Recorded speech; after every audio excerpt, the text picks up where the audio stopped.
Devil's Brigade.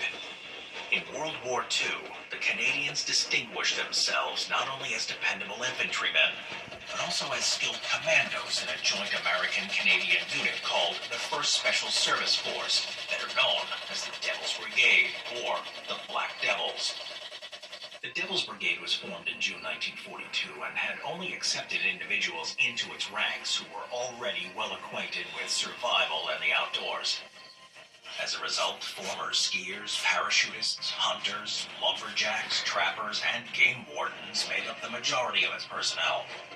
These hard and rugged men were transformed into killing machines via a brutal training regime that involved 100-mile speed marches and specialist training with all sorts of weapons, explosives, and vehicles. To strike fear into their enemies' hearts on the battlefield, they placed a calling card on the dead, emblazoned with the phrase, "The worst is yet to come," in German. The Black Devils were assigned the most dangerous assignments, with one of their most iconic missions taking place in December of 1943 at the mountain peak of Monte la Defensa, southeast of Rome. For about a month, multiple British, Canadian, and American assaults attempting to dislodge the Germans at the top had been wiped out one after the other. By the time the Devil's Brigade arrived on the scene, Monte la Defensa had been battered with over 200,000 shells, earning it the nickname the $1 Million Hill.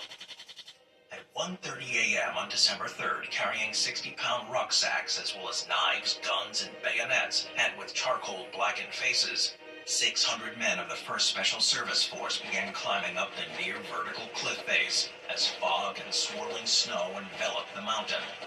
A little before 6 a.m., they reached the summit and began quietly slitting the throats of sentries. Then, all of a sudden, a rock slide gave away their position and the enemy opened fire. The fighting was intense and both sides suffered heavy losses, but the battle-hardened Germans were eventually expelled.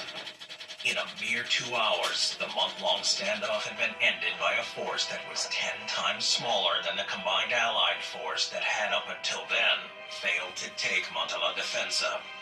With a little help from the Americans, they had shown that once again, that to mess with a Canadian in wartime is to sign your own death warrant.